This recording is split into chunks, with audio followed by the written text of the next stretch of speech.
All right, you guys, we have a very exciting, unfiltered episode today. Zoe Scurletis back on Seeing Other People. Zoe, can you reintroduce yourself and share what you're here to talk about today? Of course. I'm so excited to be here. And I mean, just a quick side note, I think we have to take a moment to appreciate that 2023 is the year of Alana. It's actually every time you announce something, I'm like, this is your fucking year, girl. You go between Thank getting you. engaged, freaking interviewing the Jonas Brothers. You gotta, I hope you're journaling. I'm not. I've tried. I've tried to journal and I can't successfully do it, but honestly, I feel like I visually journal with And all the you content, so it yeah, works. and you, Yeah. record, so you have it on. Yeah. But anyways, that was just a quick I just wanted to announce that, but, yeah, my name is Zoe Scurletis. I have a podcast called Solace in the City, and Alana was on it to talk about dating, and today I'm here to talk about dating. It's not my forte, but, well, sober because 'cause I'm currently 126 days sober from alcohol, Incredible. Very and proud of you. thank That is a you. huge, huge accomplishment. It's really I can't believe I'm actually, not drinking, but California sober, so that's a side note I should probably say, and yeah, I'm here to kinda talk about it's a wild ride. I'm sure, and I'm so excited. I have so many questions. This episode is so funny how this happened. Literally, Zoe texted me a few days ago and started talking about the situationship she's in, and I'm like, wait. Let's talk about this, but let's record this. And I Mhm. also want to hear about sober dating. So this is going to be a really fun one. I'm excited. Which should we start with? What are you feeling the gravitational pull towards? Hmm. Sober dating, I think, because Okay. it sets, a precedent. That's a tone. Yeah. Yeah. Okay. Well, let me ask you this because I remember seeing you starting to post about being sober and I was like, whoa. And I feel like from an outsider's perspective, usually you see someone become sober after maybe knowing that they have an issue with alcohol or some crazy life event happens and they Mhm. decide okay, I need to do something different. You and I don't talk on a regular basis. I don't know these things about you. So I was super curious from the get go of okay, why this is so interesting. Obviously, amazing that you made this decision for yourself and that you're sticking to it. But I've been so curious as to why. And it's funny because I'm a super invasive person where I'll just there's nothing that stopped me from asking you, but I feel like I knew I was gonna eventually see you and talk to you. And I wanted to really get into it instead of just texting you being why were you sober? Yeah, yeah, Um, yeah. but yeah, that's my what led you to becoming sober? So, I wanna say, it's I wanna be like, "Oh, it's, a unique story," but I feel like it's probably not that unique. Um In the sense of I've been, flirting with sobriety for I'd say almost, 4 years now, 3 or 4 years, and just for, the mere sense of I have had, a lot of mental health problems in my past, from anxiety to depression, an eating disorder, I've been through it, and I think, when you have, one of those afflictions, so to speak, you kind of are like, "Okay, well, this this is, maybe alcohol isn't, the best thing for me to be doing." And so I've done or attempted a few dry Januaries and sober Octobers, and I've done that whole thing. And then I was gonna do just another a dry January this January.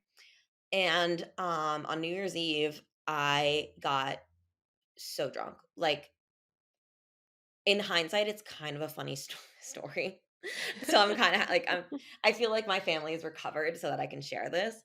But basically, I went out in New York with my sister. We went to a Lily for dinner, and it was going to be a super chill New Year's, which never happens. And then I we went to a drinks after, and then a party after, and I just drank a lot. And then Yeah. my parents happened to be in the city that weekend for a wedding, and they had a hotel.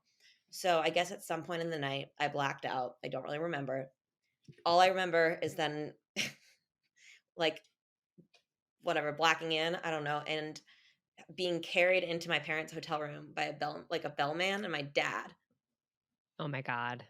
Yeah. And then blacked out again, and then I woke up naked in between my parents, and safe to say they were horrified. Like, they've never seen, you know what I mean? Yeah. This was like maybe a 16-year-old Zoe, okay, but like 27, what the fuck? So, yeah, at that point I was like, okay, I'm just gonna stop drinking, or at least for like, the foreseeable future.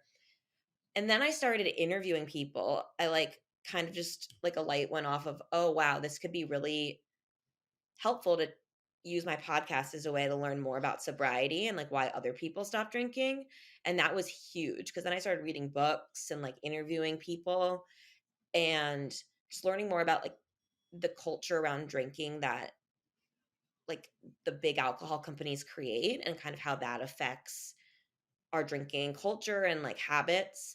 And so that's really why like I've continued to be sober is like I've just seen a lot of benefits. I feel a lot better. And it was like never something I thought in the past that I would actually do. But now that I like have just stopped, like I think moderation was just never gonna work, if that makes sense. Yeah. So yeah, it was really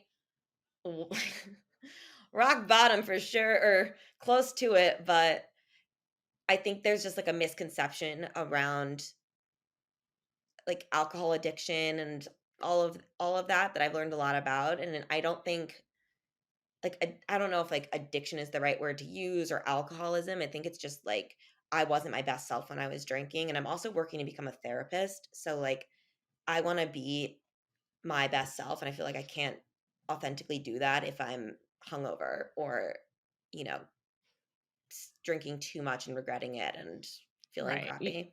Yeah, it's a mix of you want to be your best self for yourself, but also for the future clients that you have and people who are relying on you. Yeah, exactly. It's like as like I want to practice what I preach too. Yeah. And if I know deep down that this is like cuz my sister is the type of person who can like nurse a drink all night and she's totally cool with that. Like I will never be that person. Right. Yeah. So I think it's some people just have like I don't know. I think it's like my outgoing personality and things like that. But for anyone listening, if like you're curious to learn more, I would recommend reading Quit Like a Woman. That book is so good. It's like an untamed Mhm. of I guess alcoholics. No, just kidding. It's really interesting. So I I would think definitely it's recommend. funny going back to your original story. You're like, yeah, we were going to have a chill New Year's and then, because usually people are like, no, like we're going to have a crazy, wild New Year's and I then. know, right? It's always the times though that you say, "Oh, I'm just gonna take it easy," and then like three tequila sodas later, or like maybe like seven.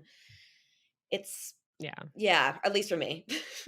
Was there a turning point in maybe January, February, like the beginning of this year, as you're learning more about this, that you were just like, okay, I want to take this more seriously than I thought. This isn't just me like taking a few weeks off from drinking because of what happened on New Year's, but maybe this is something that I really do want to work towards. Like, was there one fact that you learned or one Mhm. Saturday morning where you woke up after going out sober and like you felt great and still had a good time? Like, was there a specific turning point for you? I think not necessarily where I took it more seriously. When I started when I decided to do the podcast focusing on it, or like pivot my already like mental health podcast You could towards change the name from Solace in the City to Sober in the City. oh, I know, I was thinking that, or like at least the I don't know, whatever you call it, like the season or something. Yeah. But I think like when I first kind of, I don't know, announced it, like that sounds so annoying. But when I first mentioned it on the podcast, I was like, I don't know, I felt like it was almost like a punishment or like I was sad about it. And then I like pivoted towards the attitude of like, okay, but like, maybe I'd have a glass of champagne at my wedding or something like that. And then it was really just more reading about um like reading like people's stories where I was like, okay, actually like this is not that bad. Like it wasn't nearly as bad as I expected, especially because I'm a very social person. Um and there's also like I think a big I feel like right now is kind of the same, like, we're on the precipice of, like, a sober, curious movement, kind of like how Yeah, a couple years ago mental health was being talked about a little bit more. There's just a lot of NA options, like, I feel like when I go out and I get, like, an NA beer, it's that's exactly what I want, kind of a thing of, like, I just want the feeling of connection with people without actually ingesting, like, poison, what is it? It's, like, essentially poison. So, right. no shame towards anyone who just drinks, I just wasn't, like, aligning at all with me, and I also was in a pretty bad place, like, last fall, and I was gonna, like, up my meds, like, I really thought that the depression was coming back, but once I stopped drinking, it was, like, all gone, which was Wow. wild. So, I think that was a bit, like, as well, that I was like, "Okay, well, clearly this wasn't doing good things to my mental health." So, Yeah, and without it, I feel so much better. yeah, Yeah, and my skin's a I love lot that. better, which is You look great. great. You're glowing. Thank you. Zoe is I glowing. do have a ring light. Shh, no one needs to know. Okay. What ways has this affected your dating life? I'm very excited to hear about this because I imagine there are challenges, though maybe they're not challenges. Maybe it's more of some people will react in certain ways, and those people kind of their reactions tell you what you need to know. But how has it impacted the dates you're going on, the conversations you're having, the way you're able to digest these dates and determine if you have feelings for people? Yeah, so it's been really interesting. I mean, so for I'd say first there's a lot of different, like, elements, I guess, Yeah. because for one thing, um, in, like, the AA community, which I am not a part of, but they, advise that you don't date for a year while you're, um, dealing, like, while you're in your first year of sobriety. Hmm. I didn't feel like I was I didn't feel like I needed to demonstrate, like, so much energy towards my sobriety because it was relatively easy for me. I'm very fortunate in that way. So, I've just been dating around and whatever. Um, it's definitely interesting because I think it just makes you realize how often, or, like, how much our dating culture revolves around drinking. Like, every single, I'm on Hinge and, like, Raya, if I'm allowed to say that. And, the first thing people ask is, like, "Wanna grab a drink?" And so, I actually, like, wrestled with this a while before I started going on dates, and I even had Lindsay Metzler on because she's Hmm. sober and has a dating podcast, and I was like, "What do you say?" Do I, tell them out front? Do I wait till we're there and order a Diet Coke? Like, Right. Cause usually it's like, oh, like, let's grab drinks. It's yeah, not like, when let can I take you on a date? It's like, when can we get drinks? exactly. So, the advice I was given is, like, you don't have to disclose it if you don't want to, or if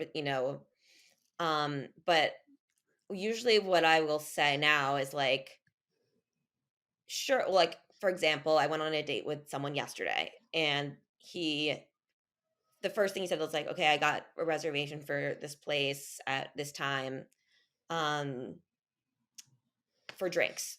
So I was like, "Okay, I don't really I feel like it would be almost too much to be like, 'Oh, but I'm sober,' but that's fine." So I was like, "Okay, whatever," I didn't mention it, and then later in the week, he followed up and was like, "Just checking, like, are you still down for drinks?" And I was like, "Okay." He said drinks twice, maybe I should just say, like, "Yeah, sure, but, like, by the way." By the way, PS. So I said, I think Lindsay's advice was like, "I don't drink, but you won't notice," which I have used, and I love that. And then I just said, like, "Oh, sounds great. Like, by the way, I'm sober, but I, like, love a good mocktail," or, like, "I'm down to have a Diet Love that. Coke." Yeah. Yeah.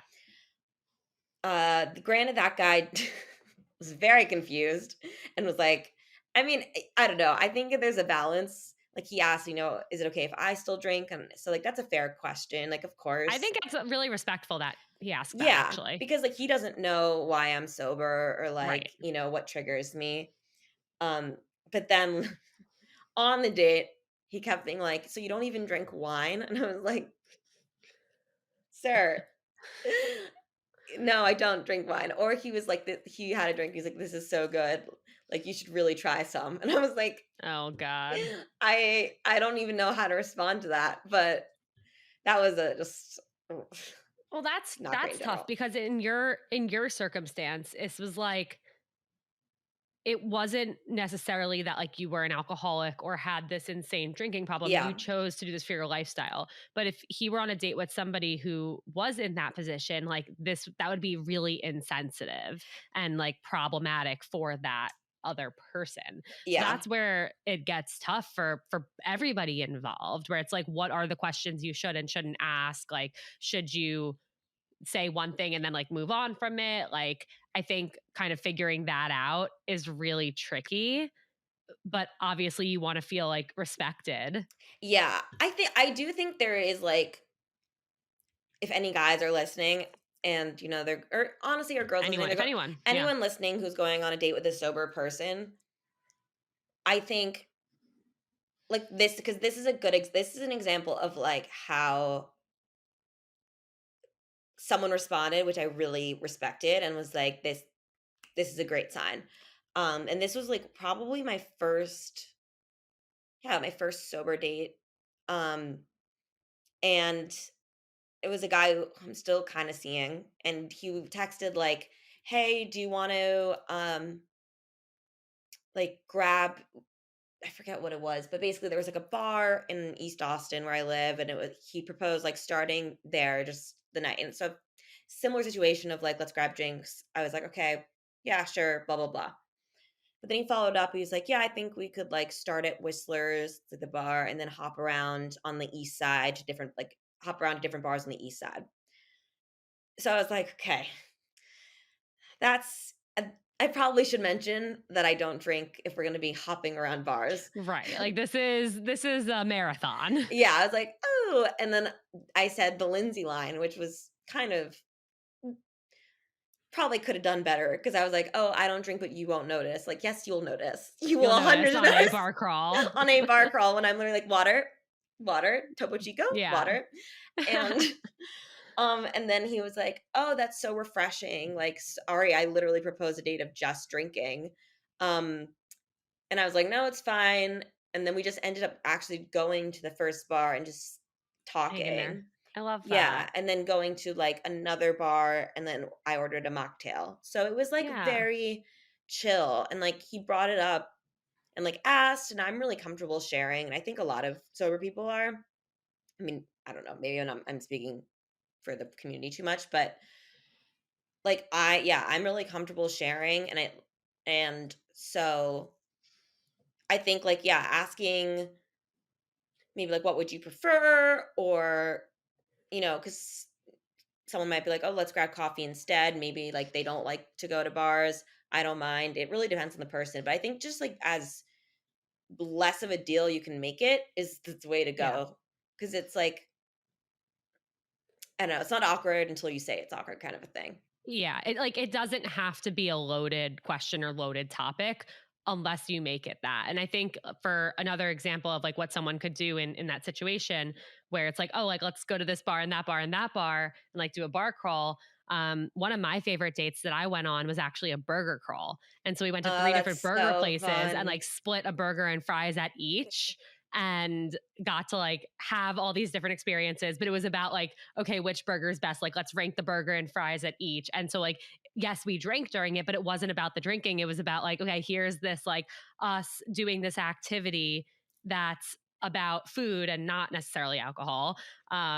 And going to different places. So you still get that dynamic type of evening. So like that could even be something that someone says of like, oh, like I figured like we could grab a drink at this place and then like head to this and like make a whole night out of it. Like, oh, actually, I don't really drink, but what about doing that, but with burgers instead at these Yeah, three places or a pizza crawl? so fun. And I also think, and like, this is something that a girl talked about on my podcast about sober dating, which is like, I think when you're having your first date and you're having drinks, you're obviously like your decision making is a little bit lower, and have like rose colored glasses on, and Social so lubricant, it's literally a social literally. lubricant, and so you kind of like, let's say it's a first date, you meet on Hinge or something, and then you start chatting, you leave the date, and you're like, did I like them or did I just talk the whole time? Like, it's Totally. so easy to conflate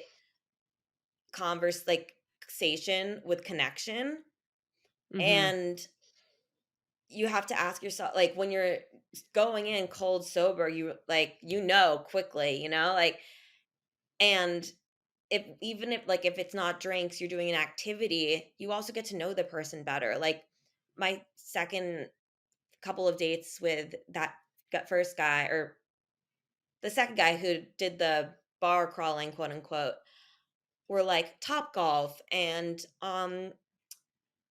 like yoga, like fun activities, as opposed to just like Drinking. drinking and then being hungover on like a Wednesday. Yeah, So I think it's, even if you're not sober, I think it's a really, and like maybe you're just, going on a bunch of dates and things aren't working out. It's something to consider, of like just going on dates that don't involve alcohol, so you can be like, do I actually like this person, or do I just not really fully remember the night? totally. Have you felt awkward ever on dates without the help of our favorite social lubricant, alcohol? Yes, but only because of the other person. Okay, okay, In the sense fair. of like last night, like the one where they were like, "Are you sure you don't want some wine?" I was like, Right, like, "Kill that's like, me." yeah, yeah. But I will Okay, say though, I am a very outgoing person, yeah, so that helps. Um, but yeah, only when they make it awkward, I'd say, or like, yeah. And if I don't know, one another thing I'll say is, because I think it's really common for, like, when people, I think when I say I'm sober to people, or someone asks and I'm like, "Oh, I don't drink." Like, a lot of time people's automatic assumptions almost like take that as like I'm trying to be say that I'm better than you. It's like very often a common reaction, so you'll get like defensiveness, or "Oh, but why?" Or like, questions, or and follow-up, and I think it's just important to remember, like, if you are experiencing that and you're, like, newly sober, or sober a while, and that someone's kind of, like, questioning your sobriety or playing it down or something, it's just like that they're just projecting their own relationship with alcohol onto you, which may not be healthy, especially if they're, responding that way, um, because I've noticed that too, and it's, like, not great, but it does show you, like, who, your true friends are, like, yeah, the partner you'll have, like, you want them to be supportive, like, regardless of your lifestyle. yeah, and I think people's reactions are very telling. I mean, even the Mhm. person who said, "That's so refreshing," like, that in itself is refreshing. Mhm. Exactly. It's like, it's just a much easier way to judge character. Yeah, absolutely. I wanna hear about the situationship. The situationship. Where did So this begin? Where are we now? What is shipping? so for context, I live in Austin, Texas, but I'm moving back to New York, woohoo, in Yeah, you June. are. I know, I'm so excited. And so with that in mind, I've kind of approached these past few months as like the one time in my life where I can genuinely say that I'm like not looking for anything, because I feel like people throw that around, or me, I'll speak for myself. I throw that around. I'm like, "Oh, I'm not looking for anything serious." Where in the back of my mind, I'm like searching for my husband. And like, there's only one time where that wasn't the case. And it was when I studied abroad, like my junior year of college, where I genuinely was not looking for anything, and, like, at the end of my time abroad, like, 2 guys confessed their love for me, and I was like, "Holy shit, like, this works." Really, guys want what they cannot have. So, I kind of have just been going on dates and, like, whatever, so this guy included, and we're kind of almost like ships passing in the night, like, he just got to Austin, and I think side note about Austin for those who don't live here, it's very much a transplant city, like, I am case in point, where in the sense that people move here from New York and LA and San Fran and Chicago to, like, find themselves or, they are looking for a change or they just went through a big breakup, that's a big one, and they kind of come to Austin to, like, start anew, and, I mean, case in point again. Yeah. But I see that. I don't know anyone who's actually from Austin, but I know a ton of people who have moved there, moved Mhm, back, etc. exactly. It's very much that kind of, like, pull, and then on top of that, I mean, it is, like, 85 degrees and sunny every single day.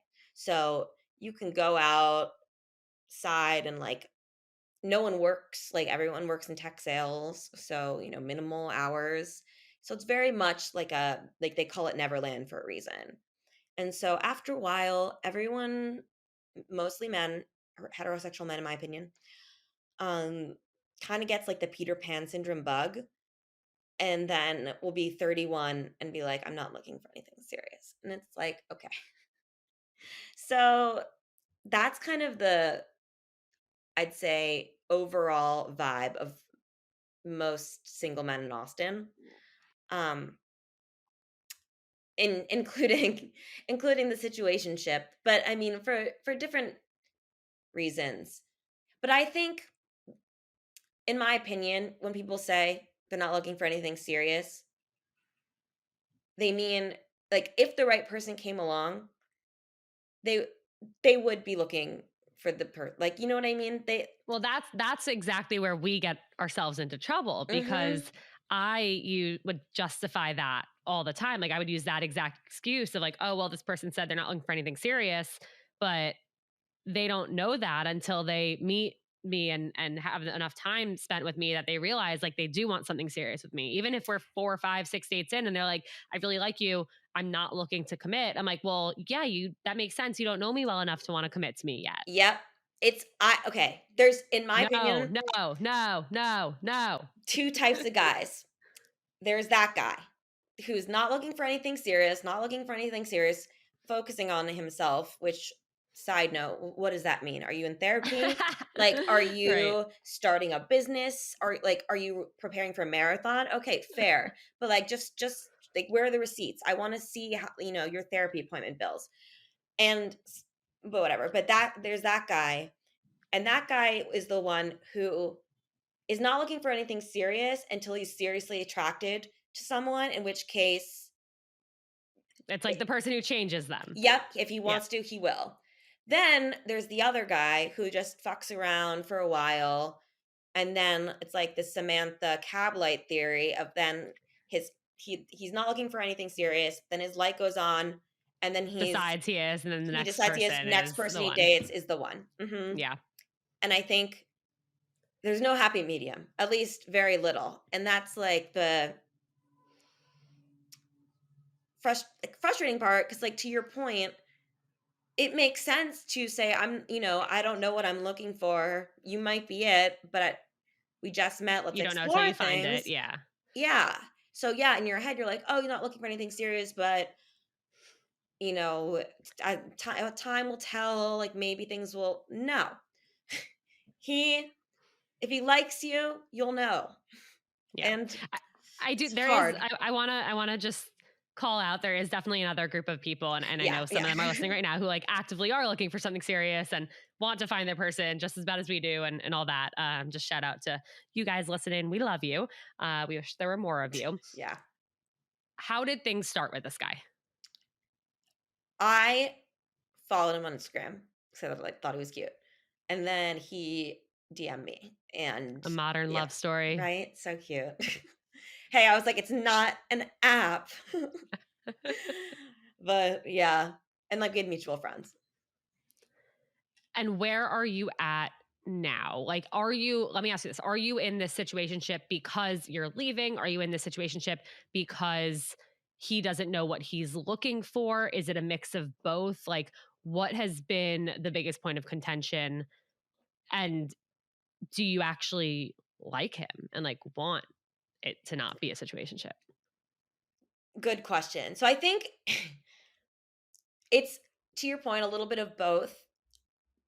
I think if I were staying in Austin, I would want something serious, but since I'm not, I I don't think I've, like, allowed myself to get invested enough to, like, continue holding on to something that won't happen, and the thing that's helped the most is he's very good with communication, which is, like, very rare, I think, with, like, the guys I've dated in the past, and You were about to say with guys. yeah, You no, caught no, no, I was yourself. like, not all men, but and also women, like, I don't think oftentimes We women all suck. aren't communicative too, because it's like you expect people to just read your mind, and I'm Yeah. guilty of that too. Um, so, just like, I mean, even the other day, I was just like, "I just wanna let you know, like, where my head's at. I'm I don't want you thinking I want something more. I understand that you're, focusing on yourself. I'm leaving. Like, I think we're on the same page. I just want you to know, like, I like you, and I like, spending time with you. So I just hope you feel the same about me. And it's ultimately a matter of respect." And he was like, "Absolutely. Like, thanks for letting me know. Like, I'm glad we communicate." So it's like, I'd say pretty healthy in that way, It's which like is mature. Yeah. rare for my track record. Like, Yeah. because yeah, I think it's easy. I mean, I'm just certainly someone who always kind of romanticizes a person, puts them on a pedestal, thinks like, if they're my person, we can Make it make work it and work, and I yeah. can move to New York and we could do long distance. I often get caught up in like that building a connection into something bigger than it actually is. Yeah. And I don't know, maybe it's the sobriety. I don't really know, but it's like kind of leveled me down of like, okay, realistically though, like, you as in me, like, you're excited to go back to New York, you're excited to travel this summer, like, focus on yourself. Do you think there have been times in your past where you have heard people say that, like, "Oh, I'm just, like, finding myself. I'm, like, working on myself. I'm not, like, looking for anything," where you stayed in it and you should have gotten out or should have cut it off right then? What do you mean? Like, with Like, if someone yeah, like, with someone that maybe you met and they were like, "Oh, like, I'm not looking for anything serious," but, like, you were like, "Mm, we'll see." You oh, changed your mind. yes. Probably every guy I've ever been with. Yeah, I mean, absolutely, and I think I was talking to someone the other day about, like, how I that sometimes is, in my opinion, why, like, situationships are almost more painful because absolutely. there's no closure, there's no definitions, like, they're so confusing, um, and then when they end, like, there's no like, You just don't know. you don't know, and then, in hindsight, you can even think back, and it's even more depressing. You're like, "Well, maybe they didn't like me at all." It's a lot of I think they're just very toxic to get into, and I'm notorious for my situationships, but yeah, so to answer your question, yes. One thing that my therapist actually told me my last session, which I, like, loved, was because I was talking about closure in regards to, like, friendships, in regards to leaving Austin, and she was like, "Well, Zoe, like, there's no such thing as closure." I'm like, "What do you mean?" And she said, "I mean, ultimately, like, closure expects that you are gonna be able to like, know what the other person is thinking.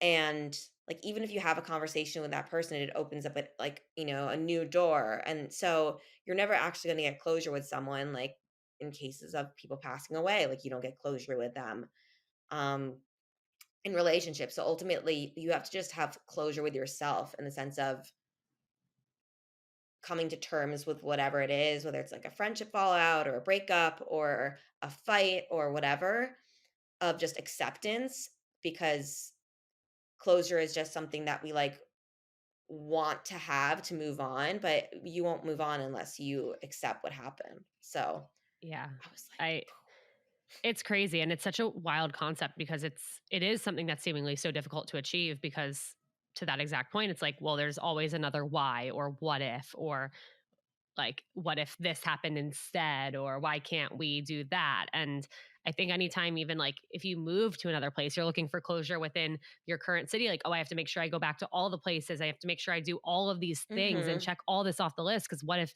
god forbid, I leave and I didn't do that one thing or go see that one tree. And like, does that really make you feel better about leaving? No, because that's not what you're thinking about at the end of the day. At the end of the day, you're going to look back on the memories you made and the things you actually did there, not your little last hurrah of like 1 week of trying to do a million things just to, in a way, like Feel like calm your complete. mind and feel like, okay, I lived there and I did the things. And it's the same thing with people. I mean, it's really, really difficult to just the whole grasp of the concept of moving on.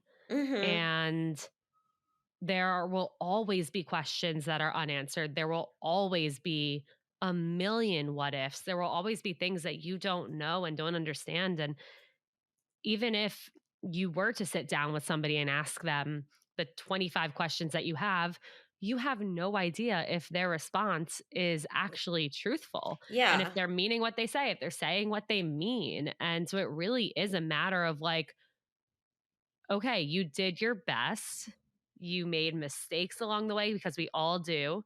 You learned. This was a part of your journey. You're a different person now than you were when you came in, and you've grown. And what do you want to do next? exactly. Because yeah, exactly to your point, like, if you have that conversation, there's a 99% chance you're gonna hear something that you don't wanna hear or get another get more questions from that. So it's really all about just accepting with yourself, whether that be like writing a letter to yourself or like what that you don't send, things like that help. But Yeah.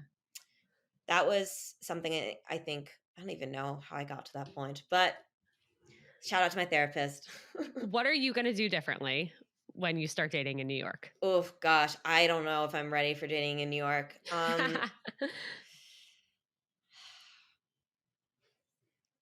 Yeah, that's the one thing I will say is I love Austin because it's very um everyone's very friendly, and I don't know, when I was in New York, it was, like, a lot of mostly on the app, people didn't really approach each other at bars.